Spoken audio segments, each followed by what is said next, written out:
Hey, what's up guys? It's your boy Joelato and welcome back to Never Alone. Now, we just saw the end of the game and I hope you guys really enjoyed that, but I went through and collected the last two cultural insights that I needed and I wanted to show them to you. Similar to other games where if there's concept art or anything extra after the game is over, I definitely like to show that stuff to you guys.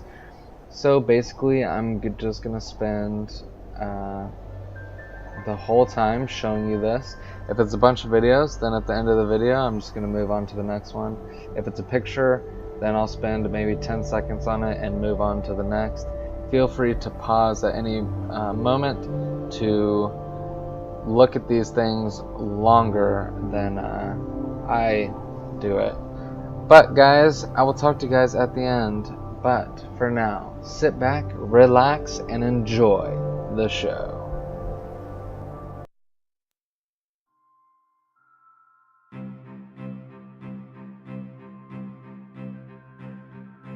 One of the things I think a lot of people need to understand is we aren't a museum piece. The Inupiaq people are a living people and a living culture. Even though we're in northern Alaska, which covers this vast area from Nome all the way over the Canadian border, is that there is this extreme value of interconnectedness and interdependence. It's a hunting society, a gathering society from thousands of years. This is what creates our culture. That special relationship between humans and the natural world and the animals, and that it teaches you how to have a society that doesn't do too much harm to the world. Love and respect for nature, for one another, for our elders. Very, very fundamental value, key to life. Our values are something that bind us all. The importance of sharing with one another, the importance of spirituality, and the connection to the land, our traditions, how we hunt, sharing of stories and songs and dances. I'm Inupiaq. I'm from the Arctic Ocean. I am Inupiaq. It's very important to me. It's who I am as a person. And we're very proud of who we are, and we want to continue that.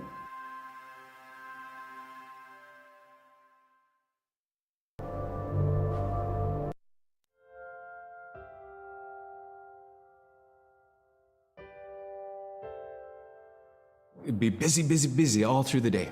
You get up and you just go right to work, right to work. There was always something to do. There was never any idle time. The only idle time we had was after we eat and before we go to bed. One of the older people would be relaxing, laying down there and saying, it'd be really nice to hear a story. And then just organically, someone would just start telling a story. Storytelling for the Inupiaq people is very important because it not only created that sense of community, but is a way to pass on wisdom to the next generation. It was like TV, It was just like, it was as good as any movie you've ever seen. And the storyteller told it so clearly that it was just as powerful as any of the greatest movie blockbusters you've ever seen. There was a reason behind the stories that we were told because they held traditional knowledge. They held things that we might need to know in life, whether it was about how to find food or how to survive, or it was about well-being and the importance of connecting with people and being a good member of the community. We all do stories. We all live in stories. We all tell stories to our friends, and they need to be told. They need to be heard.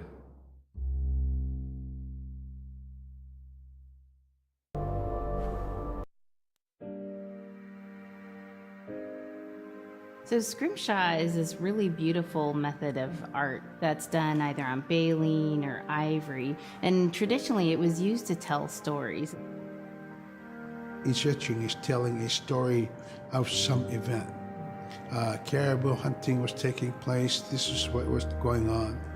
War began around this time. And so it sort of gives you a timeline of history through etching.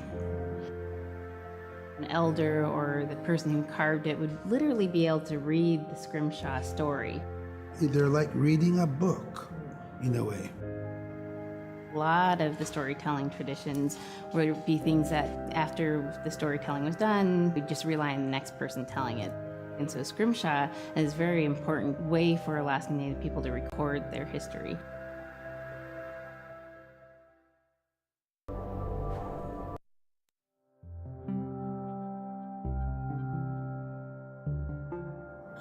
When I was growing up, my grandpa had a pet white fox. If you're a good friend with a fox, when there's danger abound, they try to keep you from getting into trouble. They pull tricks here and there, and foxes are like spoiled little kids in a way. When you let her out, she'd go prancing out in the snow, jumping in the air. I know she was happy then. Come running at me and jump on my chest, knock me backwards, lick my face, and I try not to let it. So that was my memory of my grandpa's pet fox.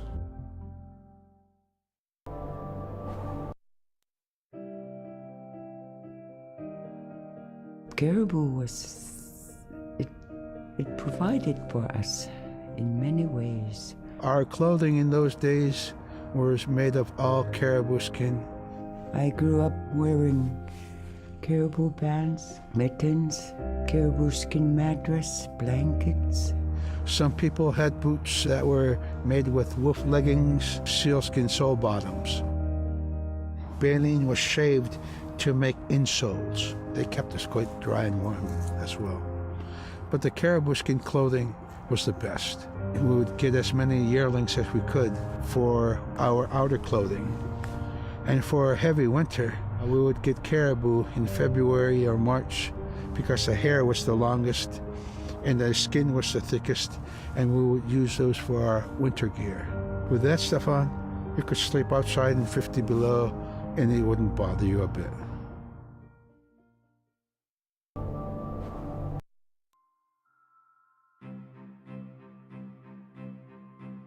Silla is the weather. It also means the atmosphere. Here's the nuna, or the land. And it's anything from the land into the moon, the sun, the stars. That's Silla. It's a very spiritual, and we have a relationship with Silla. Silla has a soul in the same way we do as people, in the same way animals do. I think spirit helpers in and of themselves are really about how we're connected with things. And so it may be that there's a spirit helper that shows themselves as a bird to show you the way home, or it may be a spirit helper that actually decides to show themselves with the face and body of a man instead of their animal form. And so I think one of the things that's hard to understand is that it's not one way of seeing things, it's one way of knowing you're connected to everything. We've always had that spirituality of everything around us. It's the interaction you have with the air you breathe, the ocean that you gather resources from, the rivers from which you gather fish, the tundra from which you pick berries, the animals that give themselves. It's all of that.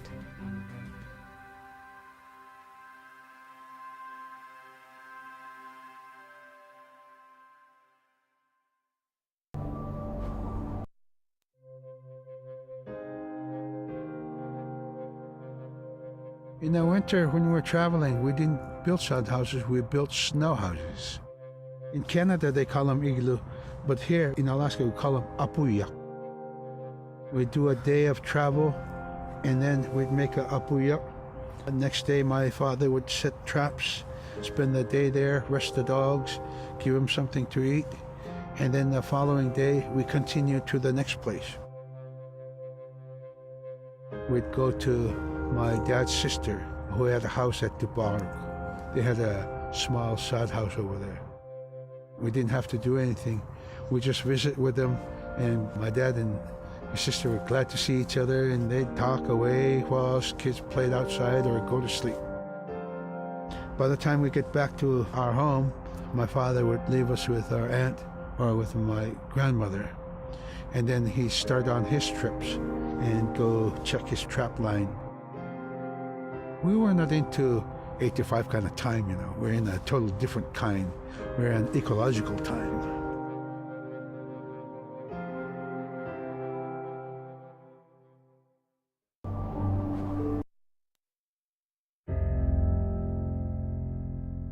Drum is something that's common to all cultures in Alaska. All cultures have a drum that may have some stylistic differences or differences in the materials that it's made, but it's still in recognition of life and vitality. And the drum mirrors the heartbeat. And when you continue drumming soon, it will be in line with your heartbeat, because that's what it's supposed to be, the heartbeat of the community, and it symbolizes vitality. And it's the most tremendous feeling to be in a room and to have one long row of all the drummers and to have that feeling of unity and everyone beating in harmony, the drum beat in unison. It's the most beautiful feeling. And to know that you're connected, you're on the land that you are connected to. And even if you grew up outside of the community, that which is in you comes from this area. And it's the greatest feeling.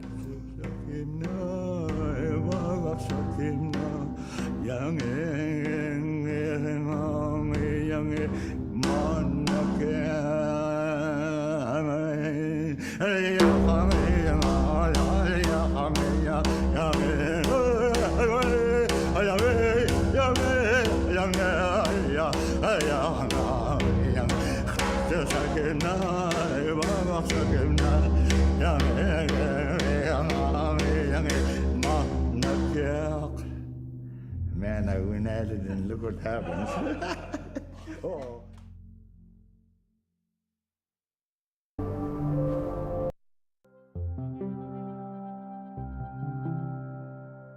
They're just like other people. They just happen to be very small and extremely strong. These are stories that are common throughout Alaska. It's normally that people are in a size from your elbow to the tips of your fingers, and they possess superhuman strength. So they may be tiny, but they can carry a whole caribou. And if you go up north and you talk to a number of the people in the community, they'll talk about having seen the little people. There's a place at home that we know, but we don't profess it to anybody. But it's not like the boogeyman.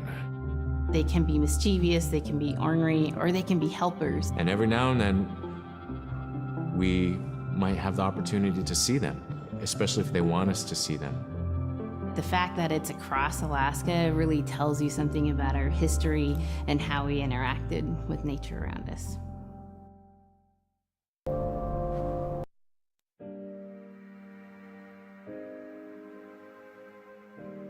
The bola is what we call kilamitang.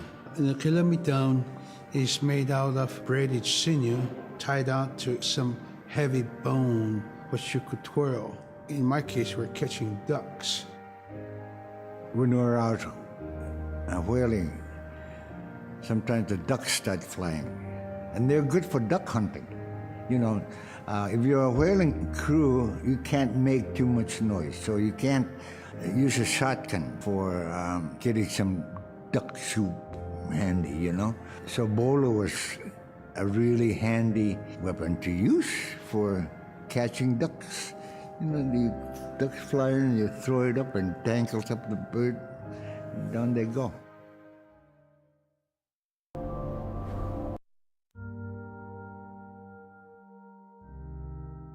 The scaredest I've ever been, I was 12 years old. We floated out on a piece of ice while we were duck hunting. It was a bluebird day, just clear blue skies. And there was 3 of us, myself, my brother, and my dad. Next thing you know, we see this dark dark shadow on the ice. We look and it goes behind us. So we all jumped up, startled, and my dad, he started running. We got back to the ridge there. The ice had fractured, cracked, and broke off, and we were floating away. We were drifting. It was close enough to where my dad would have made it. He stopped and he thought about throwing us across, and if one of us was on the other side, we would be split up. So he stopped, and he just so happened to have a cell phone on him. 911 didn't pick up. That's the worst feeling in the world right there. 911 did not pick up. So he left a message because they record their calls. Once he had relayed that information, his cell phone died. That was the scariest moment I've ever had in my life. We were floating away and I thought we were left for dead. He kept calm during this situation. He's bringing out everything positive in this case. You know, I'm crying, my brother's freaking out. It went from clear blue to dense fog. Within a couple hours, we heard the chopper flying around, so they must have gotten our message. We thought we were saved, and then the chopper sound went away. So we lit some of the sled on fire. It's plastic. We thought black smoke in the fog would create some kind of marker. Chopper pilot had mentioned when we got rescued, you could see a glow in the fog, and he slowed down there, and sure enough, as soon as he slowed down, we got within visual. That was definitely the scariest moment of my life, was floating away and not knowing what the outcome was going to be.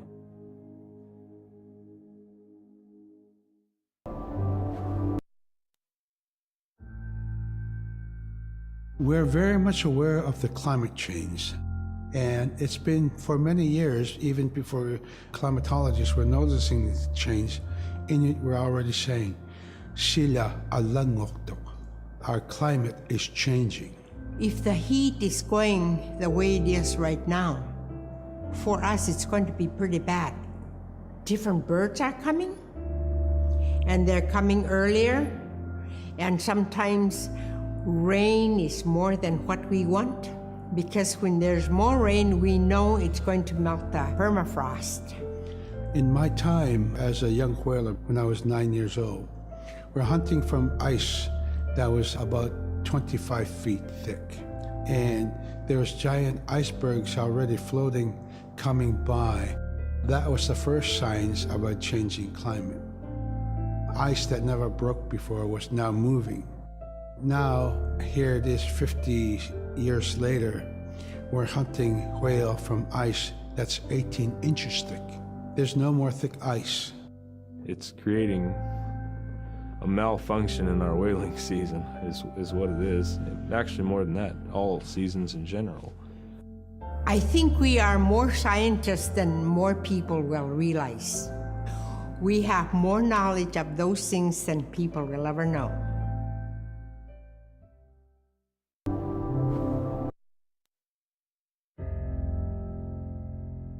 My brother was out seal hunting. He got attacked from behind and managed to grab his knife and save himself. When he came to realize, oh no, it's a mother. We've always known traditionally that we avoid killing a mother. It's always been sacred to us to protect them. He had to present himself to the council, and so he was given the job to mother the baby, and we kept it.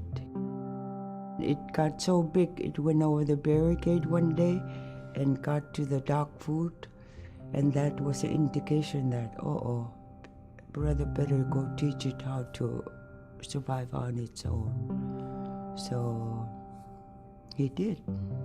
I really got attached to the bear because I more or less grew up with it.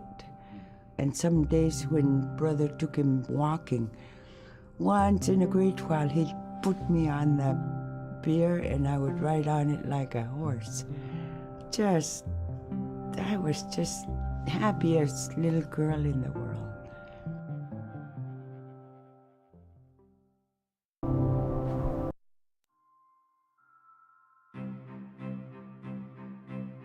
In, Arctic Alaska, hunting is a really important part of life. It's not just about going and shooting something, it's about going and putting food on the table. But more importantly, subsistence hunting isn't just about the insular family unit, it's about feeding the whole community. And I think that's one of the beautiful things about subsistence hunting in Alaska is that people go out and they'll go get, fish, or they'll get a caribou, and they'll get, seals and whales. And one of the first things they'll do is they'll say, oh, I need to take this to the elders.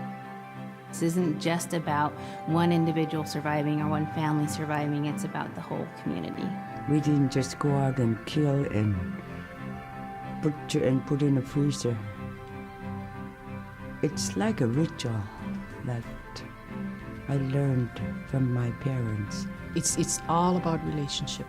I don't know. I think there's a lot of camaraderie involved, and just being out on the land or being out on the ocean. It's like getting back in tune. I'd rather be out there. To me, once I go out there, it's the world that I learn from.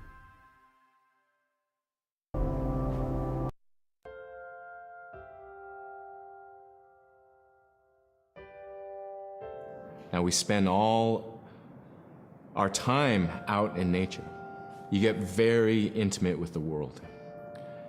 And over time, if you're living that life, you start to sense that everything has a spirit. There's a consciousness in everything. Everything is alive. If everything is alive, then we want to respect it. And if we're going to use it, we want to use it respectfully. What I try to tell my nephews and nieces, you love to hunt, you have to take care of the animals that you catch, preparing the food and eating the food that you catch. Water provides you. The ice brings you life. It provides all those things that you need to be a part of your life. That was something I grew up with. I grew up respecting the animals. I grew up respecting the land. And that, to me, that is why we as Inupiaq, as an Inupiaq culture, as an Inupiaq people, is why we're so successful.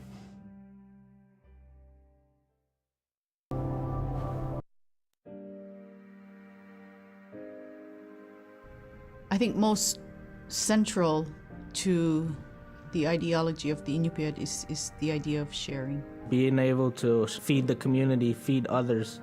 That's why we hunt. In the old days, that's what you needed to survive, The sharing is important because it's how the community survives together collectively. We just give. That's how I grew up. That's the way I'm always gonna be. Because of who we are, we always think about other people first. If our people didn't share in the old days, we wouldn't have survived in this harsh, climate, environment.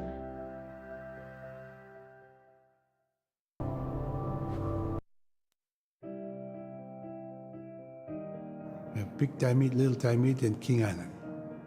And in those three islands are the stepping stones to get to America.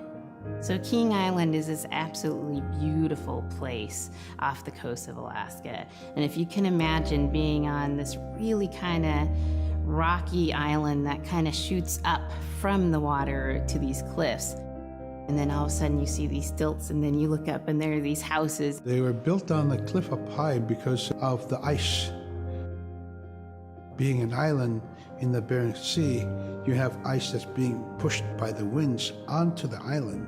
So it's going to pile up 50, 60 feet high. Structures are still there today, and people have returned to King Island.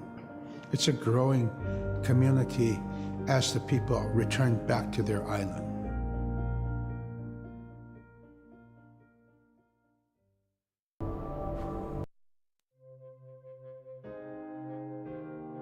When I was young, my mom, whenever the Northern Lights came out, she'd just whistle.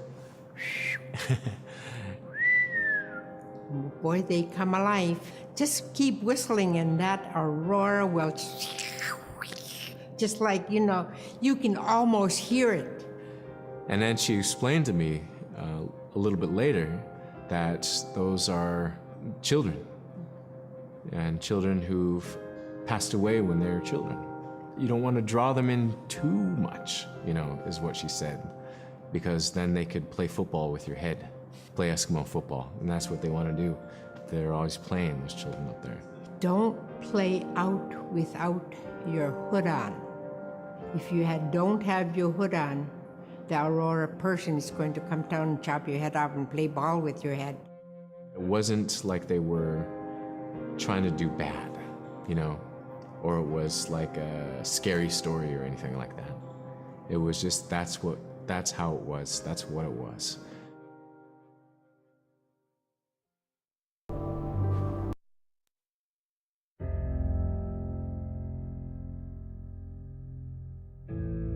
In the month of November, there's no sun. So during that dark time, we travel by the light of the moon. It's quite different. Everything was silver and black. Toward the horizon, we could see where caribou are because their body heat flowing upward, and we could see it glowing in the moonlight against a dark horizon where there's no stars. If somebody yelled, you could know who yelled from where the sound came from, but specifically where that cloud of their breath went up and it glowed in the moonlight. So that was a good time to travel. It was very surrealistic. And so things that were dark objects looked very close, and white objects looked very far.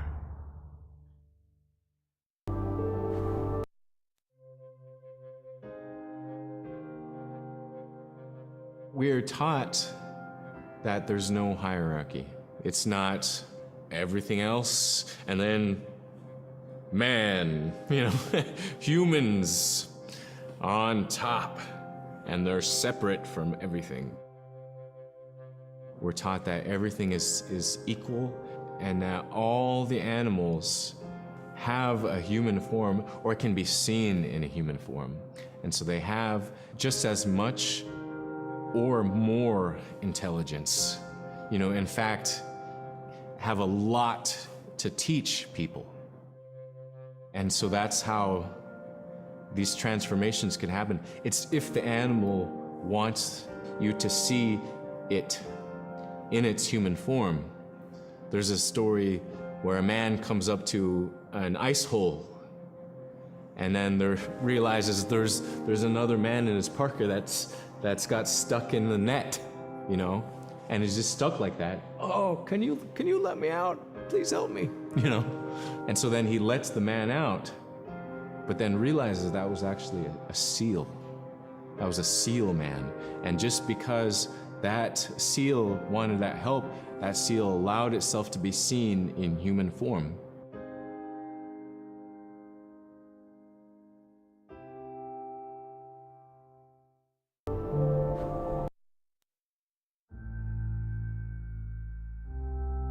We have our Dimi, the body, which returns to Nuna, the earth.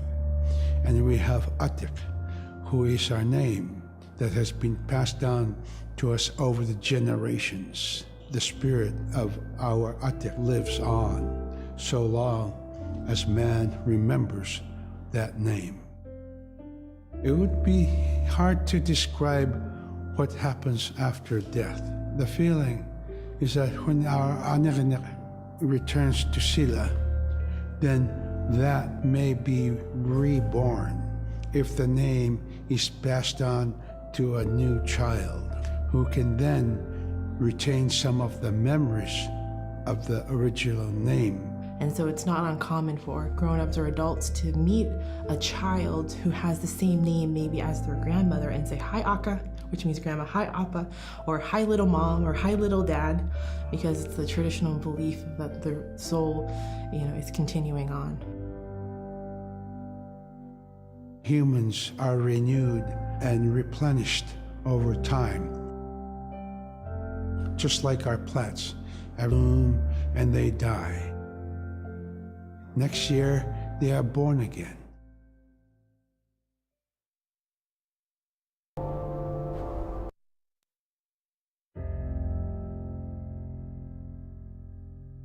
So a recurring type of character in Inupiaq stories is the manslayer. And the manslayer is kind of this bad guy. And I think really what's at risk when the manslayer comes into story is the livelihood of individuals and the whole community. And so the manslayer is really used as a way to say, don't act only for yourself, always hold the community in your heart. Oftentimes in these stories, there is one person that will stand up. And what this humble person will represent, who faces that manslayer, is a return to order, a return to true living in the community. And it just takes that one person. It could just be that one person that can help to change everything. Because everyone wants to live a good life. Everyone wants to have a good community.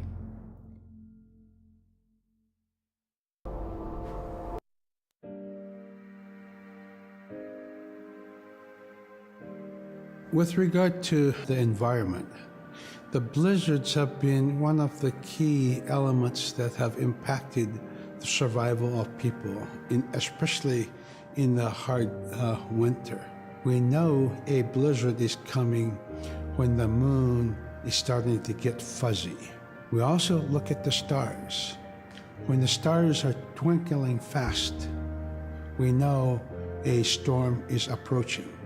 We look to the clouds in the sky to give us a direction the storm is coming from. We learn these as children by observing weather on a daily basis.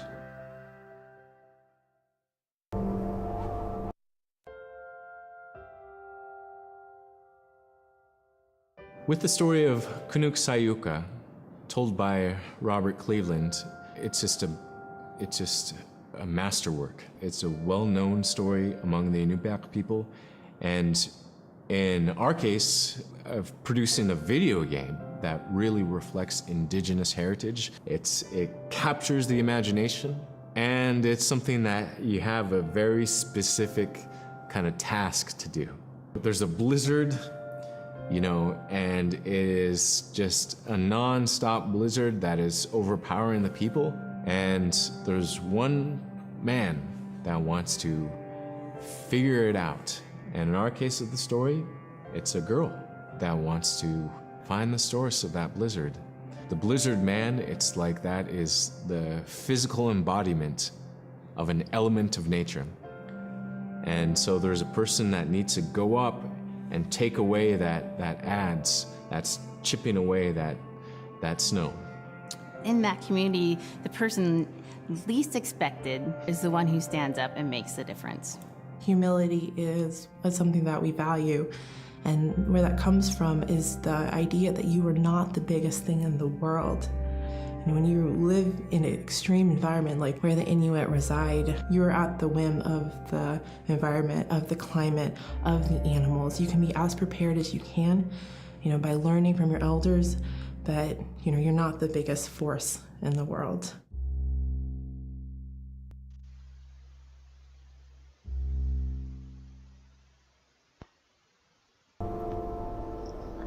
Wow, that was incredibly powerful, and I really enjoyed watching all of those, mainly because it's basically a documentary, but instead of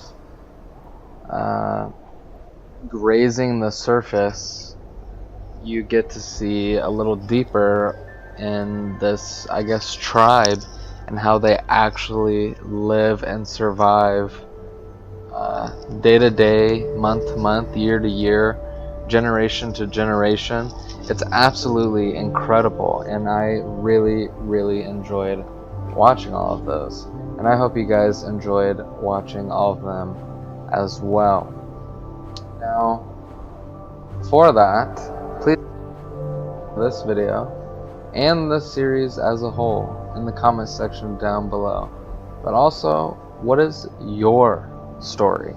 That's what I want to know. I would love to hear your guys' story, where you came from, things you used to do as a kid, things that you just hold really near and dear to your heart. That would be amazing.